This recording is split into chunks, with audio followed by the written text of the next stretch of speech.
জিন থাকতো। আর এখানে ইতিহাস যাকে চেনে বিশ্বাসঘাতক হিসাবে সেই ঘসিটি বেগমের কুঠিবাড়ি এটি। এখানে আমরা এসেছি সেই কুঠিবাড়িতে। ঘসিটি বেগমের কুঠিবাড়ি ও মসজিদ ইতিহাসের এক নিবিড় সাক্ষী। বাংলাদেশের দক্ষিণাঞ্চল পটুয়াখালী জেলার বাউফল উপজেলার কালাই ইউনিয়নে অবস্থিত ঘসিটি বেগমের কুঠিবাড়ি ও মসজিদ। নবাব সিরাজউদ্দৌলার খালা ও নবাব আলীবর্দী খানের জ্যেষ্ঠ কন্যা ঘসিটি বেগমের স্মৃতি বিরাজিত এই স্থানটি স্থানীয়দের কাছে ঘসিটি বিবি মসজিদ নামে পরিচিত। বাংলা নবাবী আমলের ইতিহাস ও স্থাপত্যের এক অনন্য নিদর্শন এই স্থাপনাটি। নবাবী আমলে কালাইয়া অঞ্চলটি ছিল ব্যবসায়ী প্রতিষ্ঠানের ও প্রশাসনিক কার্যক্রমের অন্যতম কেন্দ্র। কথিত আছে ঘসিটি বেগম তার রাজনৈতিক ও প্রশাসনিক কাজের সুবিধার্থে এই রাজস্ব আদায়ের জন্য এই অঞ্চলটিতে একটি কুঠিঘর নির্মাণ করে। পাশাপাশি এখানে মুসলমানদের নামাজ আদায়ের জন্য ব্যবহার করা হয়, সেই থেকে এটির নাম হয় ঘসিটি বেগমের মসজিদ। লাল ইট ও চুনশুকরি দিয়ে নির্মিত এই মসজিদটি স্থাপত্যের মোগল ও মধ্যযুগের বাংলার সুলতান স্থাপত্যের মিলবন্ধন দেখা যায়। আমরা ভিতরে প্রবেশ করেই দেখলাম কুটুরি কুটুরি বানানো, ভিতরের প্রতিটি দেয়ালে খোদাই করা রয়েছে। দেয়ালের কারুকার্যগুলো ছিল আসলেই দৃষ্টিনন্দন। ধারণা করা যায় 1750 দশকের বা নবাবী আমলের শেষ দিকে ব্যবসায়িক ভ্রমণ, নদীপথে কিংবা রাজনৈতিক আশ্রয় বা আত্মগোপনের উদ্দেশ্যে তিনি এই অঞ্চলে আগমন করেন।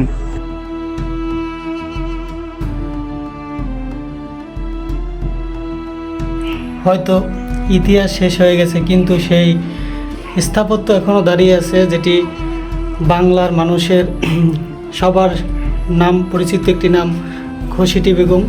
তার এই কুঠিবাড়ি এটি ষড়যন্ত্রের এক অভিশপ্ত নাম এই ঘসিটি বেগম, সবাই জানেন। তার এই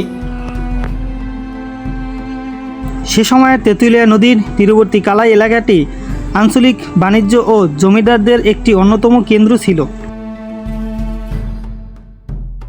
হয়তো কালের পরিবর্তনে আজ শুধু একটি স্মৃতি হিসেবে দাঁড়িয়ে আছে এই স্থাপনাটি। এই লাল ইটের দেয়ালগুলো দেখেই বোঝা যায় আসলে এটা কত বছরের পুরনো হবে। কিছু কিছু জায়গায় দেখা গিয়েছে ভয়ানক ফাটল। সেই নামকরা বিশ্বাসঘাতক ঘসিটি বেগমের এই সেই কুঠিঘর। এখানে এসেই ছিল তিনি। এই তেঁতুলিয়া নদীর পরিবেশ তার খুব ভালো লাগছে, সেই জন্য তিনি এখানে কিছুদিন বিশ্রাম থাকার জন্য এই কুঠিঘর নির্মাণ করে। আলীবর্দী খানের কোনো পুত্র সন্তান ছিল না। ঘসিটি বেগমের পালক পুত্র ছিলেন সৈকত জঙ্গ। ঘসিটি বেগম চেয়েছিলেন আলীবর্দী খানের মৃত্যুর পর সৈকত জঙ্গিকে বাংলাদেশের মনস্যতে বসাবে, যাতে পর্দার আড়াল থেকেই তিনি নিজেই প্রাকৃতিক ক্ষমতার ভোগ করতে পারবে। কিন্তু আলীবর্দী খান তার দৈত্য সিরাজউদ্দৌলাকে তার উত্তরাধিকারী মনোনীত করেন। এতে ঘসিটি বেগম ক্ষুব্ধ হন। সিরাজউদ্দৌলাকে সিংহাসনযুক্ত করার জন্য ঘসিটি বেগম বিপুল ধন সম্পদ ব্যবহার করে নবাবের সেনাপতি মির্জাফর, রাজবল্লভ জঙ্গস্টের এবং ইস্ট ইন্ডিয়া কোম্পানির সাথে গোপনে ষড়যন্ত্র শুরু করে। ঘসিটি বেগমের মূল নাম মেহেরিন নিসা বেগম। 17 শতকের প্রথমের আনুমানিক ভারতবর্ষের দিল্লি বা মুঘল সাম্রাজ্যের তৎকালীন অঞ্চল, পরবর্তীতে বাংলা অঞ্চল এ জন্মগ্রহণ করেন। ঐতিহাসিক তথ্য অনুযায়ী তার পিতা আলীবর্দী খান প্রথমে মুঘল দরবারের সাথে যুক্ত ছিল এবং পরবর্তী সময়ে বাংলার আগমন করেন। 1740 সালে বিহার ও ওড়িশার নবাব হন।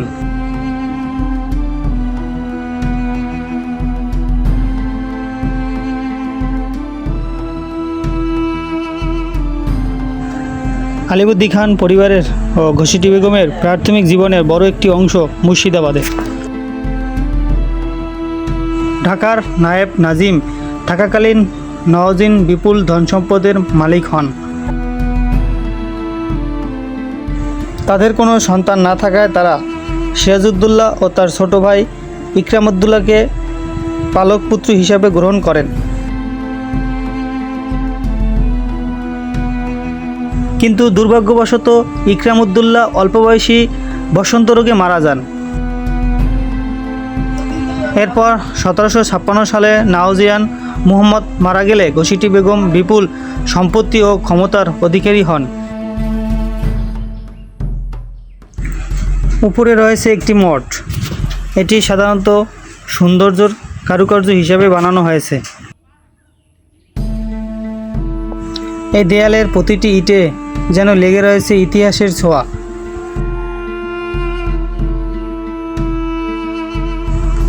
তার স্মৃতি বিজড়িত এই ঐতিহাসিক স্থাপনা ও প্রাচীন কুটি বাড়িটির বর্তমান বাংলাদেশের প্রত্নতত্ত্ব অধিদপ্তরের অধীনে সংরক্ষিত পুরাকীর্তি ও হিসাবে অন্তর্ভুক্ত রয়েছে।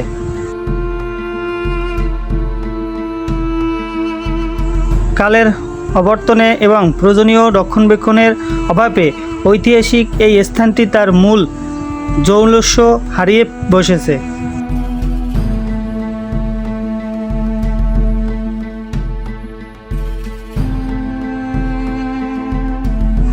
কুঠিবাড়ির কাছেই অবস্থান। কুঠিবাড়িটি মূলত প্রশাসনিক ও বাসভবন হিসাবে ব্যবহার হতো। বর্তমানে এটি ধ্বংসাবশে পরিণত হয়েছে। তবে তারপরেও এটি নির্মাণশীল তৎকালীন সমৃদ্ধর পরিচয় এখনও বহন করে।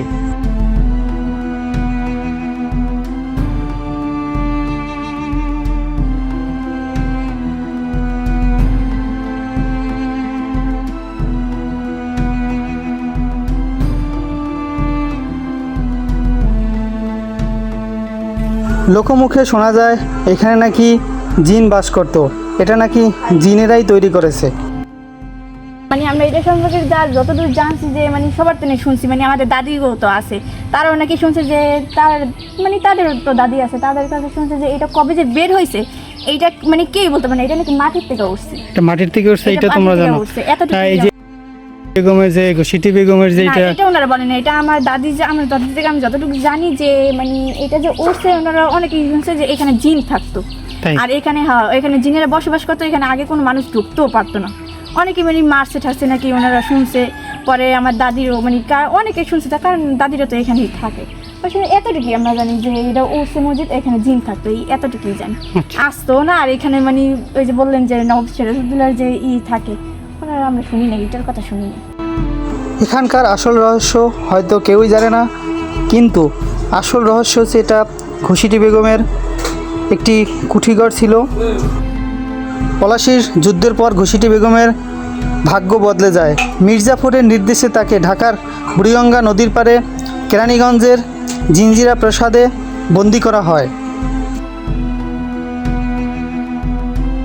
জীবনের শেষ দিনগুলো এই বন্দিশালাই ছিল তার শেষ ঠিকানা। তবে এটাই শেষ ছিল না। সর্বশেষ তাকে বুড়িগঙ্গা নদীতে নৌকাডুবি করে মৃত্যু ঘটানো হয়।